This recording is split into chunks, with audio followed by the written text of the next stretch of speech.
Hello दोस्तों, नमस्कार। मैं Krishna Dholpur DS educator channel पर आप सभी का हार्दिक स्वागत। आज अपन बहुत ही शानदार टॉपिक, अब तक के जितने भी संवैधानिक विकास में, अब तक के जितने भी रेगुलेटिंग है, चार्टर एक्ट जितने भी आए, उनमें सबसे इम्पोर्टेंट और सबसे काम की चीज, जहां से क्वेश्चन बार बार पुटअप होता है, बार बार क्वेश्चन आने की संभावना मिलती है, वो आज हम पढ़ने जा रहे हैं। यहां से देखना दोस्तों, बहुत मोड़ आएगा। अब देखो क्या मोड़ आता है, चलो अपन देखते हैं। तो चलो पढ़ना शुरू कर दें। तो दोस्तों देखना दोस्तों, आज इंग्लैंड में, सॉरी ब्रिटिश में, यानी कि ब्रिटेन में अब स्टार्ट हो चुके थे, लोगों में समझ आना स्टार्ट हो चुका, और वहां पर ब्रिटेन के अंदर क्या उदारवादी अर्थशास्त्री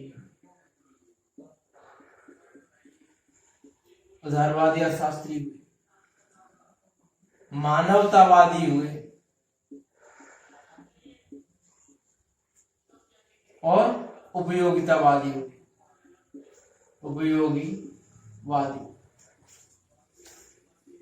ऐसे जो लोग हुए, इन लोगों के विचारों का, इनकी जो विचारधारा थी, इनकी जो विचार थे, इन लोगों से प्रभावित हुई इंग्लैंड की जनता। इनसे क्या हुई थी? बहुत ज्यादा प्रभावित हुई थी। इनकी जनता प्रभावित हुई, और जब जनता प्रभावित हुई तो उन्होंने सबसे मेन चीज थी, और वो था मानवता या मानवाधिकार को सर्वोपरि मान लिया था। किसने? इंग्लैंड की जनता। ठीक है, तो दोस्तों ये स्टार्ट हो रहा है आज अपना, और इसी वजह से मानवतावादी सर्वोपरि हुई, तो इसी वजह से दास प्रथा का अंत हुआ। दास प्रथा का अंत होता है, दास व्यापार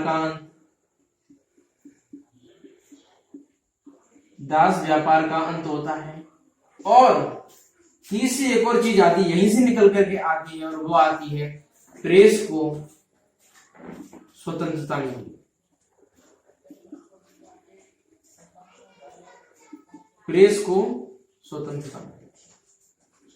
तो दोस्तों यहीं से बहुत बड़ा चेंजिंग आना शुरू होती है। ठीक है ना दोस्तों? तो इस समय अपन देखेंगे अपन, तो अपन देखें यहां से आगे, तो यह सुधारवादी नेता हुए थे, कुछ सुधारवादी नेता हुए थे, और सुधारवादी नेताओं में 3 व्यक्तियों को अपन यहां पढ़ेंगे थोड़ा सा, ग्रे, मिल, और तीसरा है मैकाले। ठीक है दोस्तों, ग्रे एक जनता के नेता थे,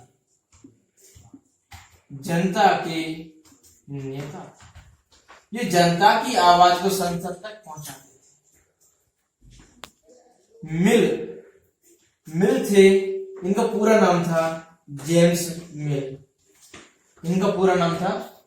मिल, जो कि बेंथम के शिष्य थे। तो ये बेंथम बहुत बड़े सुधारवादी हुए थे, बेंथम के शिष्य थे, और ये इंडिया हाउस के अधिकारी भी थे। इंडिया हाउस के अधिकारी।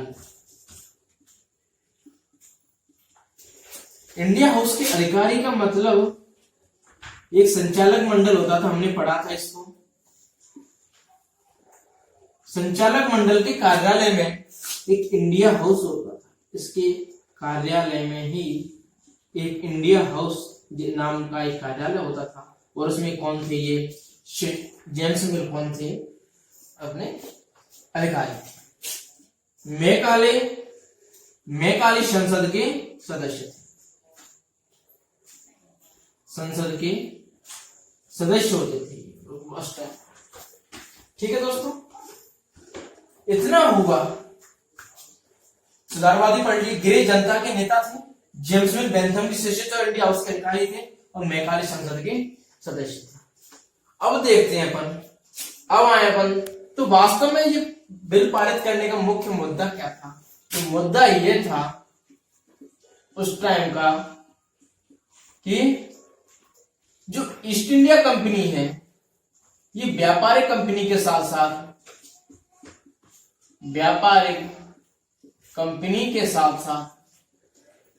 एक कैसी कंपनी भी है, शासकीय कंपनी भी है। आपको समझा दिया जाए तो व्यापारिक कंपनी है ईस्ट इंडिया कंपनी। तो उस टाइम सुधारवादी नेता हुए थे, तो उन्होंने कहा था कि एक व्यापारिक कंपनी क्या एक शासकीय कंपनी हो सकती है? क्या व्यापारिक कंपनी शासन करेगी? यदि वास्तव में हमने किसी देश को उपनिवेश बनाया है, अपने अधीन रखा है उसको, तो उस देश की सरकार को दूसरे देश पर, उपनिवेश देश पर क्या करना चाहिए? शासन करना चाहिए। लेकिन नहीं, वहां तो व्यापारिक कंपनी शासन कर रही है। जब ऐसा आया, इंग्लैंड की जनता जागने लगी वहां पर, तो फिर ये मुद्दा बन गया था, और मूल मुद्दा तो फिर उस टाइम पर यही था। ठीक है दोस्तों, अब अपन कराते हैं दो, संसद में अब होती है बहस इस मुद्दे को लेकर। एक तो होते हैं हमारे भाई साहब बकिंघम जी, बकिंघम, और एक होते हैं मैकाले। एक तरह से कहें तो बकिंघम ईस्ट इंडिया कंपनी के अपोजिट थे, या इनके विरोध में थे, कि यानी कि ईस्ट इंडिया कंपनी भारत में शासन नहीं करेगी, और मैकाले ईस्ट इंडिया कंपनी के पक्ष में इन्होंने अपना बयान दिया था, ईस्ट इंडिया मैकाले। तो बकिंघम जी ने कहा था कि भारत हमसे जनसंख्या में आगे है, सैन्य व्यवस्था में आगे है, रीति रिवाज, वहां की प्रशासनिक व्यवस्था, हम जिस क्षेत्र में उसको देखें भारत को, तो वो हमसे क्या है, बहुत आगे है। तो क्या एक व्यापारिक, छोटी मोटी व्यापारिक कंपनी शासन कर सकती है वहां? ऐसा कहना था बकिंघम का। संसद में बहस हुई तो एक व्यापारिक कंपनी है ईस्ट इंडिया कंपनी, तो और वहां पर वो शासन कर रही है, हमने किसी देश को अधीन बनाया है, किसी उपनिवेश है हमारे वो अधीन देश। तो यहाँ की जो सरकार है, ब्रिटेन सरकार है, इस सरकार को वहां पर राजनीति करनी चाहिए, वहां शासन करना चाहिए। ये कंपनी से शासन करवाना क्यों औचित्य रह गया? नहीं नहीं नहीं, ये गलत बात है। ईस्ट इंडिया कंपनी वहां पर शासन नहीं करना चाहिए। अब पक्ष रखा था मैकाले जी ने। इन्होंने कहा, अरे बकिंघम जी, आप तो समझदार हैं, क्या आप बताइए, क्या ब्रिटिश संसद के पास में इतनी समझ है कि भारत के शासन को संभाल सके? यहां से इतनी समझ है कि भारत के शासन को चला सके यहां से? इतना समय है ब्रिटिश सरकार के पास में? बोलिए। अब बकिंघम जी चुप रहे, क्या करें? मैकाले ने कहा कि ईस्ट इंडिया कंपनी जो 250 साल से वहां पर रह रही है, वहां के रीति रिवाजों को समझ रही है, वहां सब कुछ वर्तमान शासन चला रही है, तो उसी को चलाने दो ना। बहुत बढ़िया शासन चल रहा है, कोई दिक्कत नहीं है, सब कुछ शांतिपूर्वक है।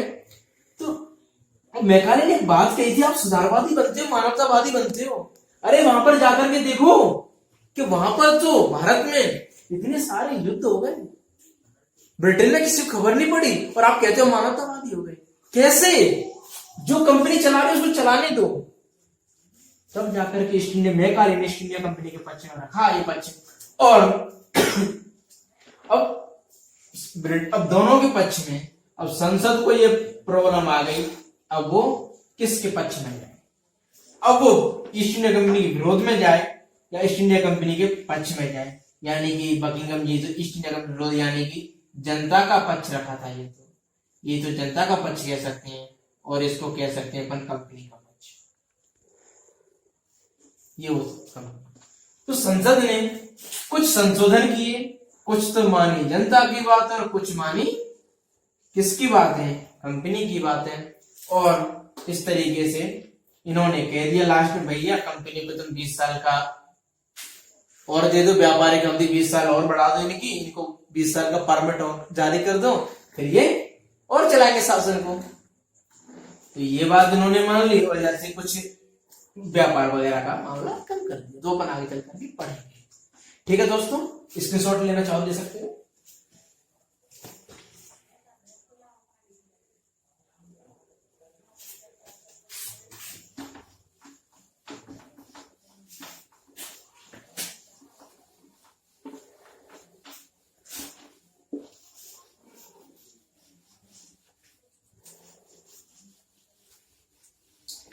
चलो अब देखते हैं इस अधिनियम चार्टर एक्ट में इसमें कौन कौन से प्रावधान लागू किए गए। ठीक है ना दोस्तों, देखते हैं प्रावधान। एक तो व्यापारिक कंपनी की व्यापारिक अवधि, कंपनी की जो व्यापारिक अवधि थी, कंपनी की जो व्यापारिक अवधि थी वो कितनी बढ़ा दी गई, 20 साल के लिए। पहली बात। दूसरी बात, लाभांश की जो दर थी, लाभांश की जो दर थी वो 10.5% नियत कर दी गई थी। ये क्या थी लाभांश की दर? देखो दोस्तों, कंपनी थी, कंपनी में कौन जो लोग पैसा लगाते थे वो क्या करा, संचालक मंडल कहलाते थे। संचालक मंडल में कौन, संचालक मंडल था। इसमें किसका पैसा लगा था, इंग्लैंड के यानी कि ब्रिटेन के व्यापारियों का, ब्रिटेन के व्यापारियों का। संचालक मंडल के ब्रिटेन के व्यापारियों का मंडल था और संचालक मंडल ने कंपनी में क्या लगा रखा था, पैसा लगा रखा था। और कंपनी को जो भी लाभ होता था वो समय फिर उस हिसाब से बढ़ता था। तो ये कभी तो 6 रखा, कभी 8 कर दिया, कभी 10 कर दिया, कभी 12.5 कर दिया। तो इस तरीके से करने पर तो कंपनी कभी कभी बीच बीच में बताएंगे आपको, कंपनी बीच बीच में घाटे में भी जाती है। तो इसलिए इस घाटे से उबरने के लिए अपने कंपनी अपने हिसाब से इसको लाभांश की दर को उल्टा सीधा करती रहती थी और इसी चक्कर में कंपनी घाटे में नहीं जाए, इसीलिए लाभांश की दर कितना फिक्स कर दिया दोस्तों, 12.5% फिक्स कर दिया। दूसरा, कंपनी की जो शासन अधिकार थे, कंपनी के शासन संबंधी नियमों को क्या कर दिया, शासन नियमों को सीमित कर दिया। ठीक है दोस्तों। और board of control and board of director, इन दोनों के क्या कर दिया, इन दोनों के नियमों में क्या कर दिया दोस्तों, बदलाव कर दिया। ठीक है दोस्तों। अंग्रेजों को यानी कि व्यापारी जो व्यापारी आ रहे थे, कौन से, अंग्रेज व्यापारियों को भारत में रहने, बसने, जमीन खरीदने, बेचने जैसे अधिकार प्रदान कर दी गई थी। ठीक है दोस्तों। कंपनी की व्यापारिक अवधि 20 वर्ष बढ़ा दी गई, लाभांश की दर 10.5% नियत कर दी गई, कंपनी शासन नियमों को सीमित कर दिया, बोर्ड ऑफ कंट्रोल और बोर्ड ऑफ डायरेक्टर के नियमों में बदलाव कर दिया गया और कंपनी के इनके नियमों को सीमित कर दिया। अंग्रेज व्यापारियों को भारत में रहने, बसने, जमीन खरीदने बेचने की इनको शक्ति प्रदान कर दी गई। ठीक है तो दोस्तों, आगे अपन बढ़ते हैं। तो ईसाई मिशनरी प्लस जो व्यापारी आ रहे थे इंग्लैंड से, उनके लाइसेंस को क्या कर दिया गया, लाइसेंस की अनिवार्यता रद्द कर दी गई। लाइसेंस की, अब वो बिना किसी उसके लाइसेंस के भारत आ सकते थे। ठीक है दोस्तों। दूसरा, केंद्रीकरण की नीति अपनाई। केंद्रीकरण की नीति अपनाई, इसमें क्या किया गया दोस्तों, समझना इस चीज को। केंद्रीकरण की नीति में जो केंद्रीय शासन था और प्रांत शासन, प्रांतीय शासन को केंद्र सरकार के क्या कर दिया दोस्तों, अधीन कर दिया। केंद्रीकरण की नीति में प्रांतीय शासन को केंद्रीय शासन के अधीन कर दिया गया। अर्थात अपन यूं कहें कि बंगाल का गवर्नर जनरल अब क्या बन गया, संपूर्ण भारत का गवर्नर जनरल बन गया। अब इनके कोई शासन मतलब नहीं रह गया, अब तो सिर्फ नाम मात्र का शासन रह गए थे। अब तो जो करेगा, जो नियम कानून अधिनियम बनाएगा वो कौन बनाएगा, केंद्र बनाएगा, और उनको पालन कौन करेगा, करना ही करना पड़ेगा प्रांतीय शासन। बंगाल का गवर्नर जनरल कौन बन गया, संपूर्ण भारत का गवर्नर जनरल बन गया। देखो संपूर्ण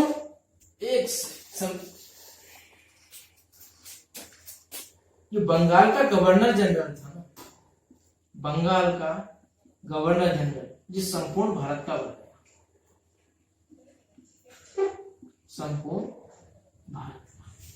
संपूर्ण भारत का मतलब, संपूर्ण का मतलब इसमें छूट जाता है, और वो छूटता है पंजाब।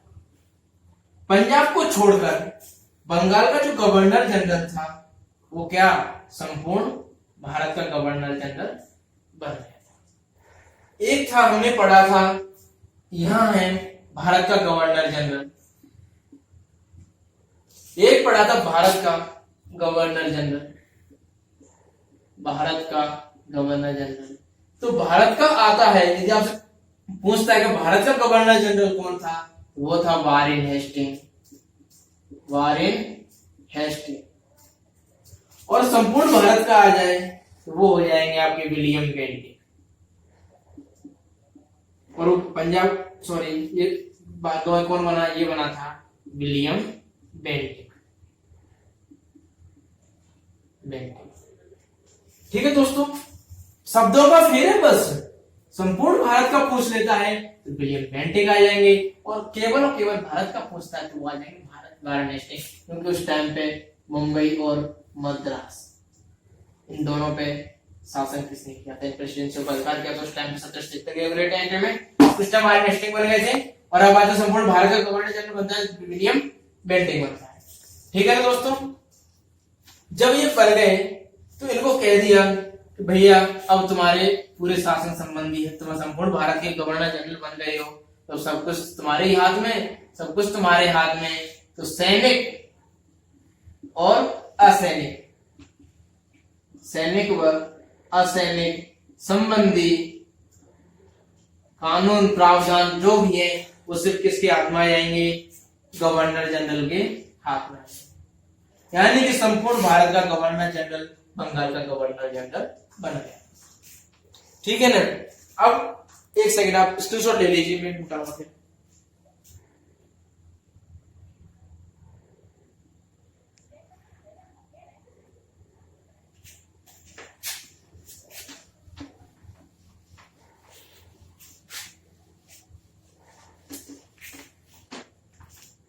देखो जो गवर्नर जनरल था प्लस इसकी परिषद थी, परिषद में सदस्य कितने थे, 3 हुआ करते थे, लेकिन अब क्या कर दी, 1 की वृद्धि कर दी गई। कितने हो गए अब, 4। एक सदस्य जो पड़ा था ये कौन था, ये था दोस्तों विधि सदस्य। ये था दोस्तों अपना विधि सदस्य था ये। और ये विधि सदस्य किसके द्वारा नियुक्त किया जाता था? तो ये नियुक्त होता था ब्रिटिश सम्राट के द्वारा। ब्रिटिश सम्राट के द्वारा। ठीक है दोस्तों, इसको विधि सदस्य कहते थे और इसको नियुक्ति ब्रिटिश सम्राट के द्वारा की जाती थी, न कि गवर्नर जनरल के द्वारा। ठीक है दोस्तों, इसकी नियुक्ति कौन कर रहा है? ब्रिटिश सम्राट कर रहा है, वहां का राजा या वहां का शासक इसको नियुक्त कर रहा है। ठीक है दोस्तों, अब इसमें कहा गया था कि किसके लिए? कानून बनाने, क्योंकि संपूर्ण भारत के लिए कानून बनाना था। संपूर्ण भारत के लिए कानून बनाना था, तो क्या 3 से काम चल जाएगा? इतने बड़े भारत के लिए इतने कम लोगों से कानून बना दे, इतने कम लोग? नहीं नहीं नहीं भैया, बनाएंगे तो ढंग से कानून बनेगा पूरे देश के लिए। ढंग से कानून बनेगा, सदस्यों का होना जरूरी है। उसमें एक सदस्य की वृद्धि कर दी गई और वो किसकी नियुक्ति की गई? वो किसके द्वारा की गई? ब्रिटिश सम्राट के द्वारा। अब आया वहां से नियुक्ति, कहा गया इस अधिनियम में का प्रावधान है कि भारतीय रीति रिवाज, प्रथा, नियम, जो भारतीय समाज के रीति रिवाज हैं, प्रथाएं हैं, नियम हैं, उनको क्या किया जाए? संहिताबद्ध किया जाए। संहिताबद्ध किया जाए। संहिताबद्ध करने का मतलब ये है कि साहब उनके नियमों को भी आप कानूनन रूप मान्यता प्रदान कीजिए, क्योंकि आप कानून बना रहे हो भाई, कानून बना रहे हो तो उनके नियमों को भी आप लो। प्लस में इनके साथ में और क्या? ब्रिटेन के जो नियम है या ब्रिटिश में जो नियम है, उन ब्रिटेन में जो नियम है उनको भी इसमें शामिल कर दो और शामिल करके नियम कर दो, उनके लिए कानून बना दो। ठीक है साहब। अब यहां आते हैं, अब ये काम, अब गवर्नर जनरल ने कहा प्लस परिषद कि साहब हमारे पास तो वर्ग बहुत ज्यादा है, हम कैसे काम करें? हम प्रेसिडेंसियों को देखें, सॉरी दोस्तों, कानून बनाएं, हम क्या करें? बहुत बड़ी प्रॉब्लम आ गई है। तो इन्होंने कहा कि हम किस, और ये काम अपन किसी और को दे भी नहीं सकते। क्यों नहीं दे सकते? क्योंकि चार्टर एक्ट में साफ लिखा है कि कानून कौन बनाएगा? गवर्नर जनरल परिषद के साथ मिलकर के कानून बनाएगा। तो कानून तो कोई और बना भी नहीं सकता, नहीं बना सकता उस कानून को दोस्तों। तो फिर क्या हुआ? इन्होंने क्या किया? कोई भी कानून निर्माण कर दिया। इन्होंने कहा ठीक है साहब, अपन कानून का निर्माण कर देंगे। कानून का जो निर्माण था, इस कानून की क्या समीक्षा करने के लिए, इस कानून की समीक्षा, कानून जो निर्माण कर दिया गवर्नर जनरल परिषद ने मिलकर के, इसकी समीक्षा करने के लिए क्या बना दिया गया? इसकी समीक्षा के लिए बना दिया भारतीय विधि आयोग। भारतीय विधि आयोग बना दिया। ठीक है ना दोस्तों?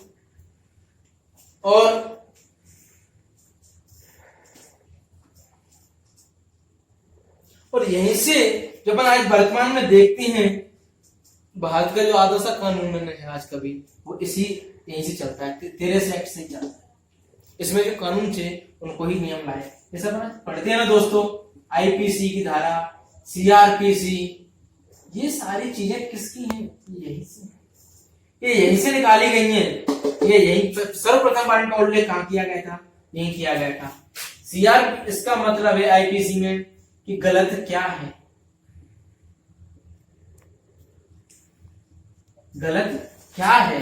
जैसे मैंने किसी की वस्तु को चुरा लिया, तो क्या चोरी करना गलत है? यदि गलत है, हाँ, तो ये कहां लिखा हुआ है? किसी की वस्तु चोरी करना गलत है, ये दंड है, अपराध है, ये कहां लिखा हुआ है? ये लिखा हुआ है दोस्तों सीआरपीसी में, ओ सॉरी आईपीसी में। कहां लिखा हुआ है? ये आईपीसी में। लेकिन इस चोरी करने के लिए दंड, सजा का प्रावधान क्या है? सजा का जो प्रावधान है, वो प्रावधान कहां लिखा हुआ है? क्या प्रावधान होना चाहिए? वो लिखा हुआ है सीआरपीसी। आज में किसी का हत्या कर देता है, कोई किसी की, मैं तो नहीं, सॉरी, कोई किसी की हत्या कर देता है, तो किसी व्यक्ति की जान लेना, उसको दोषी ठहराना किसके तहत? आईपीसी के तहत ठहराया जाता है उसको दोषी। लेकिन हत्या करने पर उसको क्या सजा दी जाएगी वो कहां लिखा हुआ है, सीआरपीसी। तो दोस्तों जब विधि आयोग बन गया, इस विधि आयोग का अध्यक्ष कौन था? इस विधि आयोग का अध्यक्ष था लॉर्ड मैकाले। Lord Macaulay.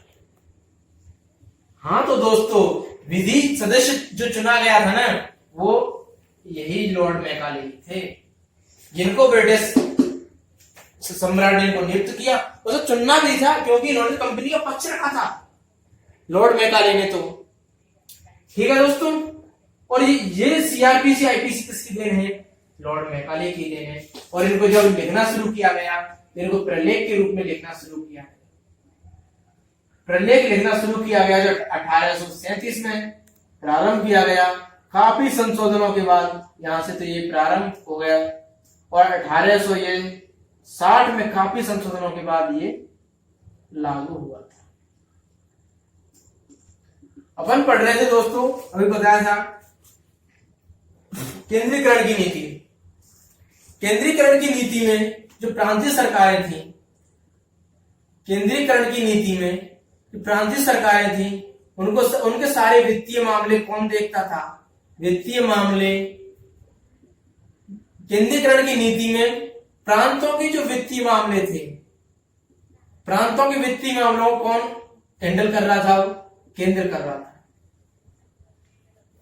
यदि प्रांतों को, प्रांतीय सरकार को बोर्ड ऑफ डायरेक्टर के साथ पत्र व्यवहार करना था तो कर सकता था, कोई दिक्कत नहीं थी। लेकिन उस पत्र व्यवहार की एक कॉपी किसको पहुंचानी थी? गवर्नर जनरल को पहुंचानी जरूरी थी। ठीक है दोस्तों, अब स्क्रीनशॉट ले सकते हो, एक बार स्क्रीनशॉट ले लीजिए।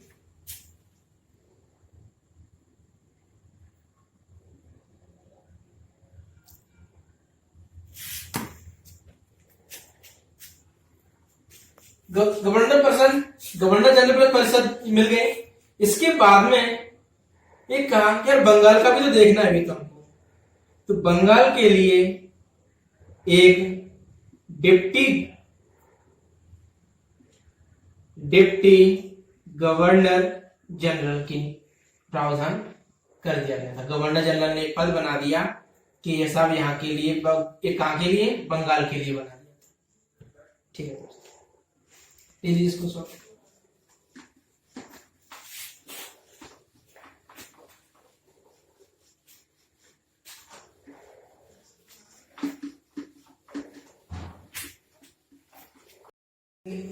चार्टर एक्ट की विशेषताएं क्या थी? इसमें विशेषताएं थी कि बिना किसी भेदभाव के नौकरी दी जाएगी। यानी कि रंग, धर्म, जन्म स्थान, जाति, बोली, भाषा, इन सारी चीजों के ऊपर कोई भेदभाव नहीं किया जाएगा। सबको नौकरी में समान महत्व दिया जाएगा। ठीक है। दूसरा, दास व्यापार और दास प्रथा। या दास प्रथा का मतलब है हमारे कोई दास है, उनको हमने कहीं बाहर भेज दिया, व्यापार कर, उनका खरीद फरोख्त तो कर रहे हैं हम उनकी। और दास प्रथा, हम उसको दास बनाकर बिना बेगारी के दास नहीं रख सकते। इन दोनों का क्या होगा दोस्तों? अंत हो गए। तीसरा इसकी विशेषता आती है कंपनी के लोक सेवकों को कंपनी जो लोक सेवक थे, लोग किसकी व्यवस्था की गई थी? इनको प्रशिक्षण की व्यवस्था की गई। प्रशिक्षण की व्यवस्था कहां पर की गई? कलकत्ता में एक कॉलेज था। उस कॉलेज का नाम क्या था दोस्तों? हेरबर कॉलेज था। हेरबरी कॉलेज। कलकत्ता में क्या नाम था उसका? हेरबरी कॉलेज था। ठीक है दोस्तों। चौथा, कंपनी का पुराना नाम। ये कंपनी का पूरा नाम था। कंपनी ईस्ट इंडिया कंपनी नहीं है इसका नाम। इसका नाम था the United Company of England trading to the East India, trading to the East India. व्यापारी का साहब इतना बड़ा नाम है, कौन लेगा? East India company of England trading to the East India, इतना बड़ा नाम कौन लेगा? हमसे नाम नहीं लिया जाएगा। तो फिर इस चार्टर एक्ट के अंदर ही इस कंपनी का नाम कर दिया गया था ईस्ट इंडिया कंपनी। जिस कंपनी को अपन ईस्ट इंडिया कंपनी पढ़ते हैं, उसका नाम तो अब बदला है, उसका नाम क्या रखा? East India company. ठीक है दोस्तों, आज की क्लास को अपन यहीं समाप्त करते हैं और बताएगा कंटेंट को, चैनल को सब्सक्राइब जरूर कर लेना और वीडियो को लाइक शेयर कर देना, अपने सुझाव कमेंट बॉक्स में जरूर छोड़ेगा। और तब तक के लिए अपन गुड बाय, जय हिंद, जय भारत।